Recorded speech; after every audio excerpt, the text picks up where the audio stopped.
Hey guys, so one of the things you know about me if you've been watching for a while is that I love the diversity in spiritual teachers and spiritual teachings.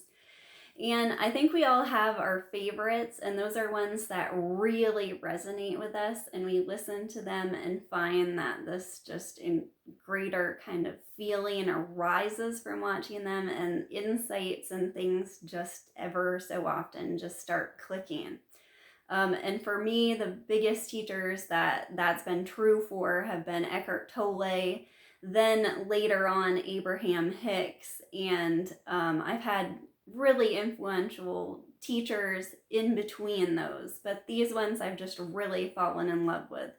And Jim Newman kind of goes in that same category. More recently, I've absolutely loved listening to him and gotten a ton of insights, and have just, I feel like I've been able to let go of a lot of kind of just strange assumptions I had without knowing them. Um, so I don't think he really considers himself Neo-Advaita, but I think other people do consider him Neo-Advaita.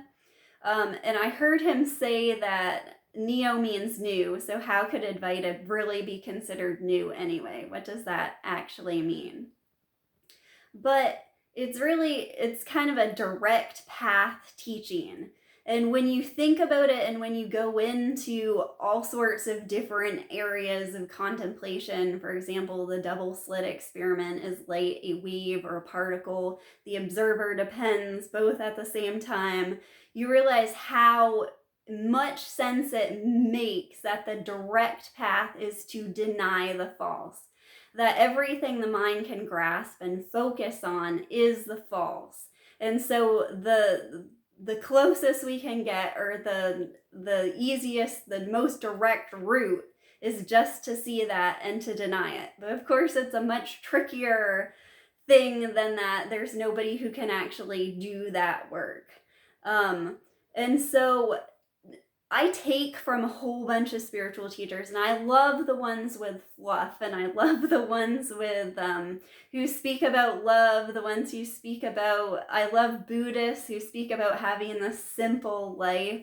I love teachers that speak about renunciation. I love all of it. I see how all of it kind of fits in together, and all of it has to be resolved. And there really aren't these conflicts. You can think of spiritual teachers as if it's like a web of connection. And the web really isn't made up of hardly anything. It's mostly these spaces in between. And so we make the mistake of looking at teachers and teachings and thinking there's some real substance there. And a helpful way of looking at them is thinking that they are languages. And for me personally, the language that Jesus spoke in is like really resonates. So that's one of the reasons I loved Eckhart Tolle so much, and one of the reasons that I like Jim Newman. He occasionally talks about Jesus too. And over the entire spiritual path, going back to my childhood and me really contemplating the words of Jesus, made me realize that you can start out with some of the deepest teachings. It doesn't matter, the level of the teaching is very strange and arbitrary and not important at all. So anyone can start out anywhere, but it is like a type of language. And each teacher comes up with their own language and their own pointers. And it sounds funny. My husband doesn't like spiritual teachings. It kind of like turns him off. He doesn't really like to go deep into that. He was raised in a church upbringing, whereas I was just given the Bible. So to him, it feels very religious, but it's really a language, and it's a way of communicating. And so you have Abraham Hicks who talks about source, and you have Eckhart Tolle who talks about presence and the present moment. And so when you get into a teaching, you really get into it, you're starting to learn another language. And that's part of how it's pointing and how the teaching is designed to point to something that can't be grasped. And so that's the importance of kind of looking at every teacher from this sort of bird's eye view. And that's what I try to do with these videos that I make about spiritual teachers, is to share my experience with them and to show you how they fit into the whole, and to show you how if you resonate or don't resonate, that's not a problem at all. And so one of the things I love about Jim Newman is he brings in a ton of hilarity into his message, and a lot of it is just laughed off completely. And you can tell he's an incredibly intelligent, intellectual person. He's gone so far down that road that you kind of like reach the end of it and understand that the mind can't really grasp this. And I have a theory that a lot of us who end up on this path just have completely like ridiculously overactive minds, or ridiculously intelligent minds, or for whatever reason, and there's nothing more special about us than anything. It's just that we kind of have this problem that we have to deal with. And there's a verse in the Bible that sort of explains this, and it's that to whom more is given, more is expected from. So I've contemplated that one all my life too. So you can give it whatever meaning you want to. And that's the beauty of Jim Newman. You see that everything, like he talks about complete freedom and unconditional love. And one of the funniest things that I noticed happen in my life as I was listening to him, I started noticing a lot of the stupid assumptions, and like I started really seeing the spiritual seeker in me, and seeing this reluctance to kind of engage with life, and feeling like work was beneath me, and kind of like waiting for this sort of like magical thing to happen that would wrap it all together, when I saw in reality that my work was completely already integral, like in more magical ways than I could understand. And so it really let me engage with my physical world again, which is a totally unexpected thing from a teaching that says no, no, no, no, denies things.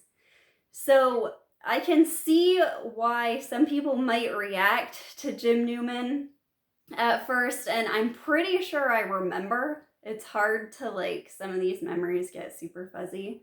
But remember watching a video of his, and I probably already, the person who suggested it, honestly, I probably already had some sort of opinion about them.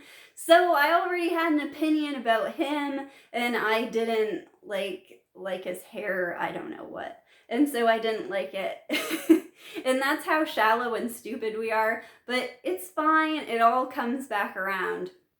That's one thing I try to make people aware of, and just like, don't worry about it in yourself. We have really stupid reactions to people, even visual reactions that don't make any sense.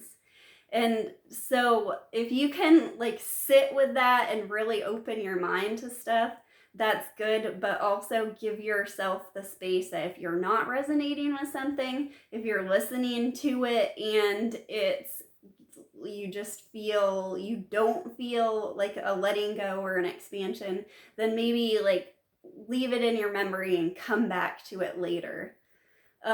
Another thing about Jim Newman that's super surprising is that he acknowledges his awakenings.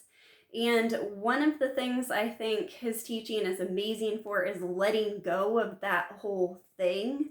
Because for me, the awakening was so incredibly life-changing and disruptive that after the like days of bliss of it wore off, it was really hard to not compare what my normal reality that during the awakening I thought would never like come back, that I'd never have to deal with that again, having those mind patterns come back in, and then wanting to get back there is this whole new level of spiritual seeking. And he acknowledges that just so well. And like my past video I made about having the insight from him about it's like giving yourself permission of what you already inherently know.